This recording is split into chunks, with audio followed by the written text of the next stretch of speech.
సిగ్గు లేకుండా ఎంపీ కూర్చొని మా పార్టీ వాళ్ళు చేసింది అంటాడు. అసలు అయినా ఎంపీ కూడా మీరు నిర్ణయించుకోవాల్సింది, ఎంపీ అనేవాడికి సంబంధం ఏంటి? నీకు ప్రజలు నీకు అండగా ఉన్నారు. ప్రజలు నీకు ఓట్లేశారు. ప్రజలు ఓట్లేస్తే నువ్వు కూర్చోబెట్టి నీ వ్యాపారం బాగాలేకపోతే వదిలిపోతానంటావేంటి? నీ బాధ్యత ఇది. ఎంపీకి నీ బాధ్యత పారిపోతానంటావండి ఇక్కడి నుంచి. అలాంటప్పుడు నువ్వు ఎంపీ ఎందుకు అయ్యావు? ఇక్కడ ఓట్లు ఎందుకు ఎంచుకున్నావు? ఎందుకు ఎంచుకున్నావు ఓట్లు? వెళ్ళిపో ఇక్కడి నుంచి, రిజైన్ చేయి. తిరిగి ఎలక్షన్లు పెడతాం. అడ్డగోలుగా ప్రైవేట్ వ్యాపారాలుగా మీకు ఎంపీలకు ఇచ్చింది. మీకు సిగ్గుండాలి ఎంపీకి.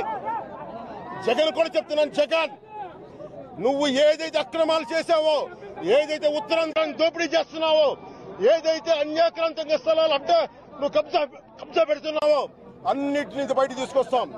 రేపొద్దున నీ మీద కొత్త ప్రభుత్వం మారిన వెంటనే నేను కోర్టు చుట్టే తిరగాలి, గుర్తుపెట్టుకో. ఇదే నీకు హెచ్చరిక. నీకు ప్రజలందరూ కూడా, ముఖ్యంగా మీడియా వారికి కూడా నా విన్నపం, దయచేసి ఇలాంటి అక్రమాలను బయటకు తీసుకొచ్చినందుకు మీ అందరికీ పేరు పేరున ధన్యవాదాలు తెలుపుకుంటూ,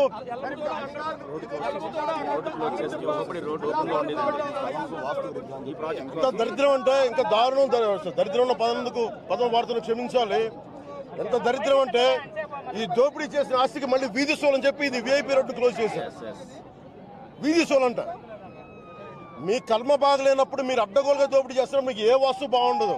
జనసేన ప్రజలు, విశాఖ ప్రజలు ఉన్నారు. మీకు ఉన్నంతకాలం మీ జీవితాలు కానీ మీ నుదుటిరాతలు కానీ బాగుండవు. ఎందుకంటే మీరు చేసే అడ్డగోలైన దోపిడీకి మేము ఉంటాం. అదే మీరు చూడండి, వీధి సోల్ అంటే దీనికి, స్థలానికి వీధి సోల్ అంటే. అడ్డగోలుగా చర్చి ఆస్తులు దొబ్బేసిన మీకేంటి వీధి సోల?